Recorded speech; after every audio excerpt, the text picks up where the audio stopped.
Good morning, Estim fans. We are here again, wherever you might be watching us. Good morning, good afternoon, good evening. It's been an exciting moment, honestly. Wishing you, of course, the compliment of the season.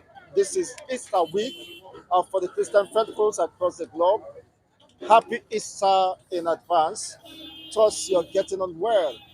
Well, today we are to discuss, of course, or resume the in-depth analysis of events as it borders on a social, political, and economic sphere. Today we have the Zamfara government, Governor Lawal, of course, crying out to the President Tinubu that Tinubu should do the needful and save time to save them before they are overrun by the bandits, by the terrorists. Zamfara state has become a safe haven for the terrorism, kidnapping, and of most recent, all heinous activities going on. Now, that raises concern and, of course, a puzzle that must be solved. What is the military doing? The Zamfara is under siege. The governor's house is under siege. The governor is not safe because any moment from now, he might become victim of kidnapping or to pay ransom because what is happening is a total breakdown of law and order. You begin to ask, where is the powers? Of course, in the center, where are the military powers? Where are the intelligence gathering? Where are the DSS? Why is it that it has become almost impossible to solve the security issues across the Nigerian state, most pronouncedly Zamfara, which happens to be the gold dome where the mining of gold and other valuable resources is taking place. Exploitation of the natural resources are being sponsored by very heavy individuals, heavyweight individuals. What is happening? We have an analyst here, Mr. Lucky. Good morning, Mr. Lucky. Good morning. Let me introduce myself very well. My name is Lucky Yaguna Edo Nobi Lagos. I don't know the AKA, Lagos. Edo Nobi Lagos. When we say yes, yes, we are the heartbeat and beat heart. So I heard that you are saying about insecurity, a governor crying woefully. I think they say they are the best. They have everything. They have security. They have, I don't know why. We have a president that doesn't even know what he's doing. A president that's called himself commander of army and navy and air forces with Agbada and shamelessly sleeping in Asorok and the governor in a state crying without even, rather than locking a man, an innocent man, Nnamdi Kalo, in prison, in DSS custody. Where are the DSS? Where are the army? So they all pack themselves to Niger Delta. Hunting for what? Hunting for who? Now, Zamfara is not safe. Kaduna is not safe. Where we have all military equipment, where we have everything, NDA, NDA, colonel, generals, sleeping, enjoying our sweat, enjoying our money. Now a governor is crying. Like by other governors, like the Kaduna governors, like by all northern states are crying woefully. It's just a shameful thing for them to come out and tell the president, thank God for this Zamfara governor who take bold step and say, Mr. President, Mr. President, one day they will come and arrest me. They will come and kidnap me, rescue me. A president cannot even rescue himself. Is it the president that will come and rescue you? So it's a very shameful thing. We Nigerians who are suffering, we need to call the president in order. We need to call the military in order. Ask them questions. The salary they are collecting, the allowances they are collecting, what are they using the money for? The equipment they are buying it for what? Nigerians, we need to ask them questions.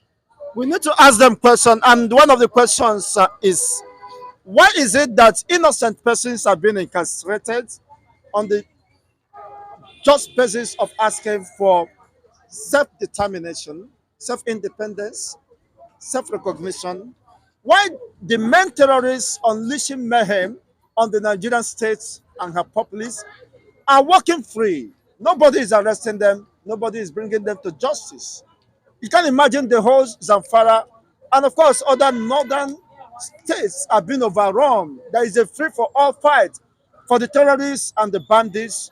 I mean, they raid every community and get away with it. Yet, you say you have a government, you have a state. I think I've said it that in never all area of this APC government, is area of economy, is area of security, is area of light, is area which area you can mention now, and they'll be telling you he just enter, he just enter. That's the language we are going to hear. 3 Buhari time, give him time, give him time. 8 years, Buhari spent 8 years. These are people who was opposition, criticizing the PDP. Their PDP reached 16 years. At the end, what happened? During 16 years, we have even more benefit than this what this man is doing. But I'm saying it, President Tinubu government has failed the nation. So there is no amount of talk we talk here today. Every day, different things is coming out. What is the implication of that in terms of wooing international communities to come and invest in Nigeria, a place that is a safe haven for terrorism, for the terrorists? Don't No, think. no foreign investment will come. Even the one we have here, they have left. I don't understand me. No foreign investment, no one will come.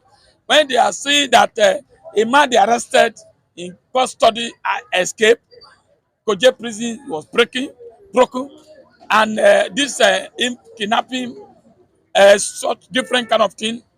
Judges are not making good law. Elections are not perfect. So what do you expect? A foreign investor cannot come and pour their money here, and they ask them to stay. They can't stay with you. Nigeria is a zoo. Nigeria is a hellfire. Nigeria is a depot where they bomb and kidnapper, including the politicians who pretend to be an angel. And even our president, check incident before he came on board. You can see the kind of reaction, and all this is playing out today. So when you have the head, but the head is rotten, what do you expect the leg to do? What do you So expect the head to do? Exactly. Tracing back to Zamfara, those supposed terrorists today were those that were smuggled into Nigeria during the electionary process just to get advantage of the South by way of declaring the most populous region of this country. But today, they are becoming, of course, a cog in the wheel of the northern progress and at large.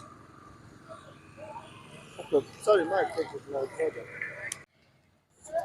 Niger Delta militants has resumed operations and are demanding the immediate evacuation of whatever is called the military or men on uniform in the entire northern, of course, I mean, in the entire Niger Delta regions and creeks.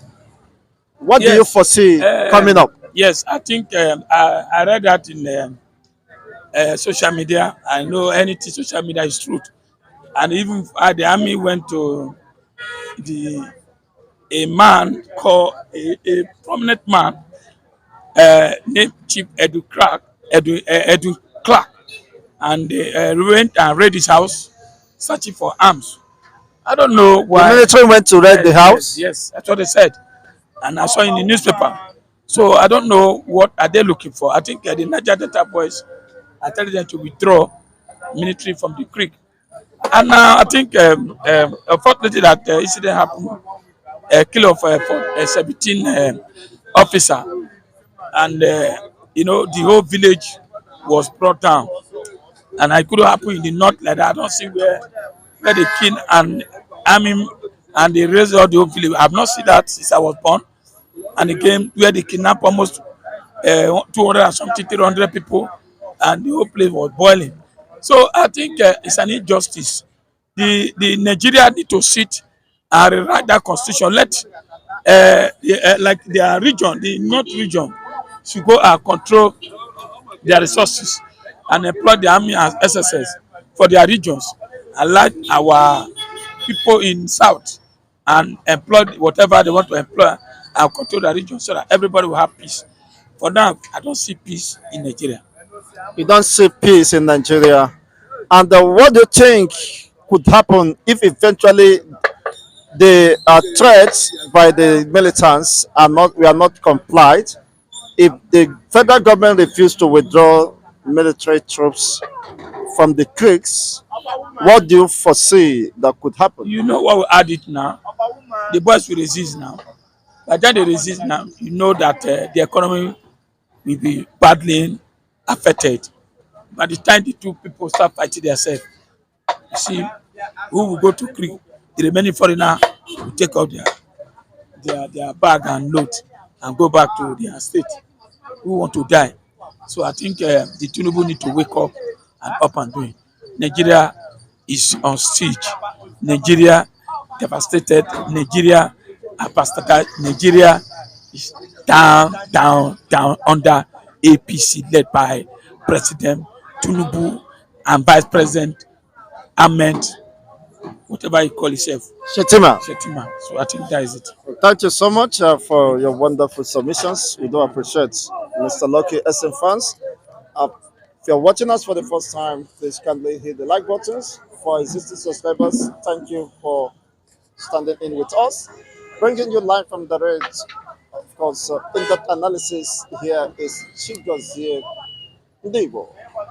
Thanks for tuning in to Call Wave TV, the only place where you have the unbiased reportage of events and the impulse of the masses and the opinions of the masses are not censored. Thank you once again until you come your way in subsequent edition. Remain blessed. Happy Easter in advance.